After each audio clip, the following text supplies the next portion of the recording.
Yeah, I hope that you hearing me. This is the future, all about cybersecurity. Talking about the hackers, I'm just trying to warn you. From the one and only legend, the cyber informer. Hey, yeah, this is the cyber reformer. This is the cyber reformer. Let's go. It's time for the Cybersecurity Business Connect and Protect Central Coast informational video. I'm Michael Trimblett, the Cyber Informer, and today we'll be talking about the Essential 8. The Essential 8 is an Australian government initiative to help businesses implement cybersecurity best practices. In this video, I will show you the fundamental ideas of the Essential 8 and briefly talk about each of the 8 parts. Let's go.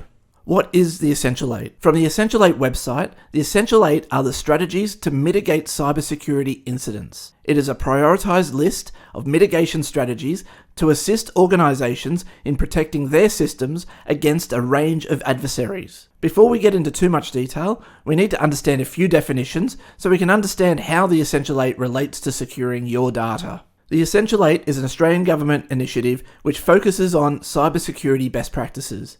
It is broken into 3 major categories: mitigation strategies to prevent malware delivery and execution, mitigation strategies to limit the extent of cybersecurity incidents, and mitigation strategies to recover data and system availability. If you want to read more about the Essential 8, visit https://loyalit.com.au/E8. This will take you to the government's website. As this is an introductory video, we will not be going into too much detail on each item of the Essential 8. I'll be introducing the idea and making the link back to the CIA triad and common types of cyber attack. If you haven't watched the modus operandi of the cyber attack introductory video, I recommend you go back and watch it, as we'll be talking about some of the topics raised from that video. The Essential 8 category, mitigation strategies to prevent malware delivery and execution, includes Microsoft Office macros, application control, patch applications, and user application hardening. Now, what do they mean?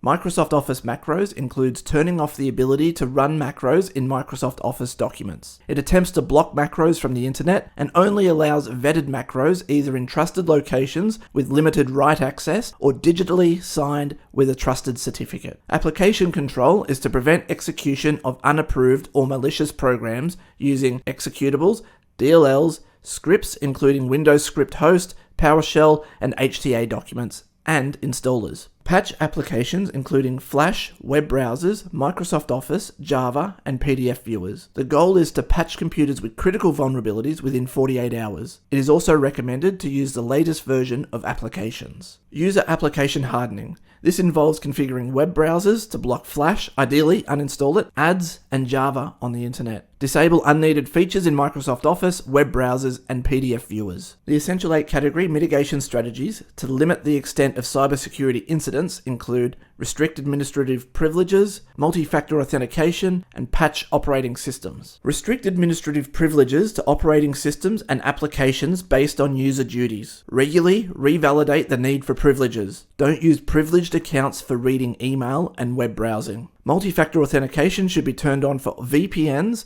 Remote Desktop Protocol, SSH, and other remote access programs, and for all users when they perform a privileged action or access an important data repository. Patch operating systems. This strives to patch computers and network devices with critical vulnerabilities within 48 hours. Use the latest operating system versions and do not use unsupported operating systems. The Essential 8 category mitigation strategies to recover data and system availability includes the single item daily backups. This Essential 8 item ensures you backup important data, software, and configuration settings. The backup is stored disconnected and retained for at least 3 months. It recommends to test restoration initially, annually, and when IT infrastructure changes. In the premium membership, there will be individual videos on each of the Essential 8, which will discuss each of the maturity levels and will talk about how to implement them. For the moment, all we need to know is that there are 3 levels to each Essential 8 item. We have maturity level 1, maturity level 2, and maturity level 3, which is partly, mostly, or fully aligned with the intent of the mitigation strategy. We'll now talk in a little bit more detail about each item of the Essential 8.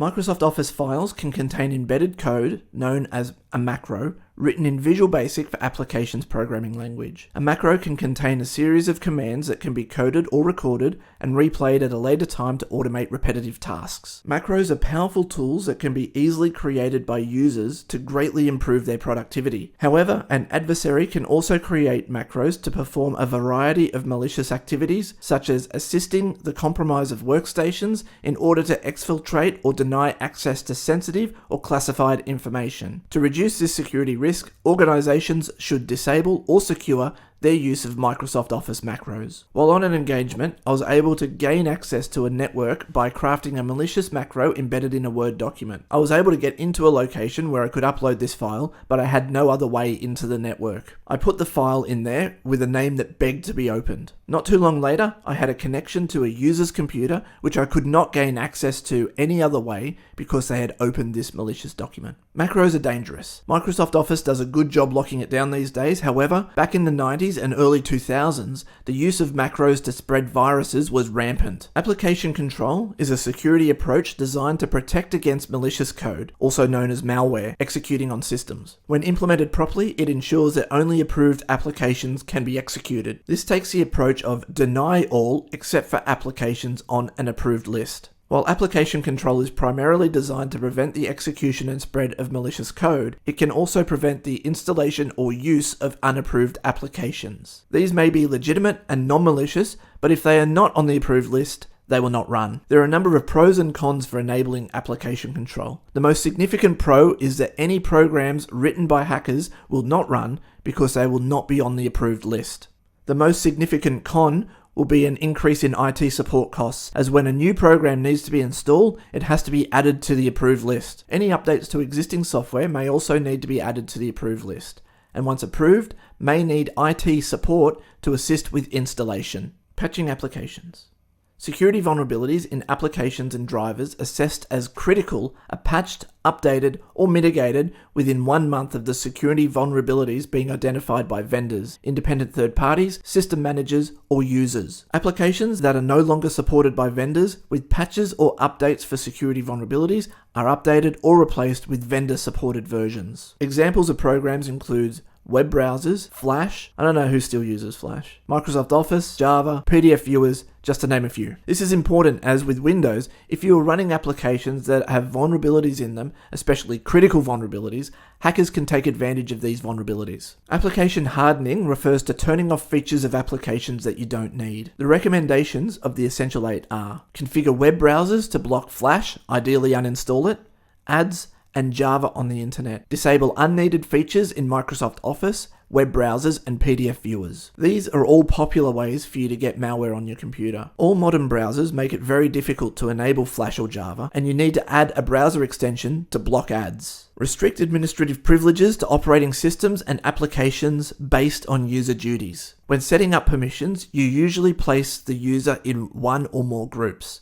For example, a user may have access to HR, accounts, and management, but if they move positions in the company, permissions to a group may need to be revoked. Regularly revalidate the need for privileges. Don't use privileged accounts for reading email and web browsing. This refers to running as a standard user or an administrative user on the workstation. There is a difference between a network administrator and a workstation, or what we call a local administrator. You can be a restricted network user, but be a local administrator. Being a local administrator gives a standard user the ability to change workstation settings, like the desktop image for example, but it also grants that user the ability to install programs or run malware. Admin accounts are the keys to the kingdom. Adversaries use these accounts to gain full access to information and systems. With this in mind, if you are running as a standard user on a workstation and you click on a link in an email or visit a malicious website which deploys malware, the user doesn't have permission to run the program, so it stops it in its tracks. However,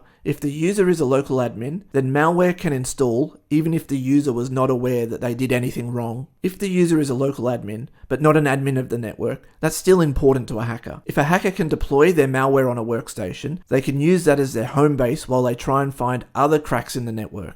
hackers can be patient. In the Sony hack of 2014, hackers were in Sony's network for at least 2 months while they exfiltrated data. Correctly configured multi-factor authentication is considered bulletproof for accessing accounts. Multi-factor authentication normally involves you entering your username and password, then using another factor to complete the login. The factors are something you know, like your password, something you have, like your phone, or something you are, like your fingerprint. We'll dive deeper into this in a dedicated multi-factor authentication video over in the premium membership area. The Essential 8 recommends setting up multi-factor authentication for VPNs, RDP, SSH, and other remote access tools, and for all users when they perform a privileged action or access an important data repository. If you haven't already, you should turn on multi-factor authentication for your bank accounts or any other website that allows for financial transactions, such as eBay. The reason for multi-factor authentication is that stronger user authentication makes it harder for adversaries to access sensitive information and systems.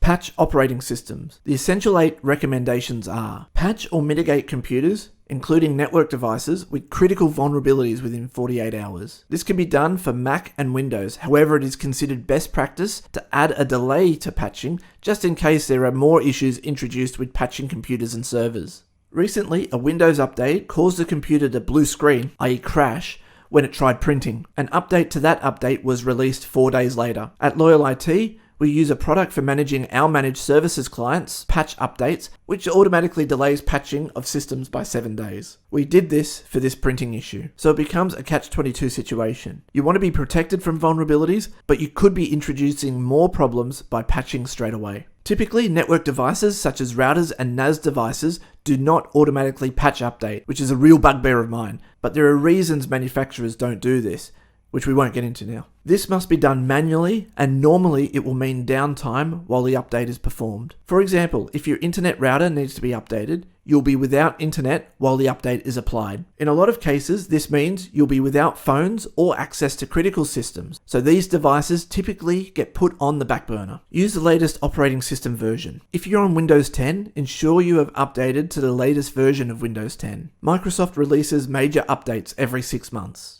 If you don't update, you're leaving yourself vulnerable. Don't use unsupported versions. If you're not on Windows 10, get on Windows 10. Having said that, sadly, some legacy programs will not be compatible with Windows 10, so in these cases, some networks will be running older Windows operating systems. Anyone running Windows 7 or earlier really needs to consider moving to Windows 10 as a priority, because no more updates are available for Windows 7 and more exploits are being released by hacking groups daily. Ultimately, security vulnerabilities in operating systems can be used to further the compromise of systems. Daily backups. Daily backups are one of the more basic strategies to ensure your losses are minimized should you be attacked. I can't understate how important it is to have a working and tested backup. We will talk in depth about this in the premium membership. If you don't have a backup, then you're not only vulnerable to hackers, but also unintentional or intentional data loss by employees, or even possible data loss due to failed equipment. The recommendation from the Essential 8 is daily backups of important, new and changed data, software and configuration settings stored disconnected and retained for at least 3 months. The retained data or backup retention varies from business to business. 3 months is a good starting point, but some businesses choose to extend this much further than that. At Loyal IT, our retention policies stretch as far as the backup storage allows. I personally like to keep monthly backups for 12 months. One thing that SMEs do poorly is testing of your backup. Test restoration initially, annually, and when IT infrastructure changes.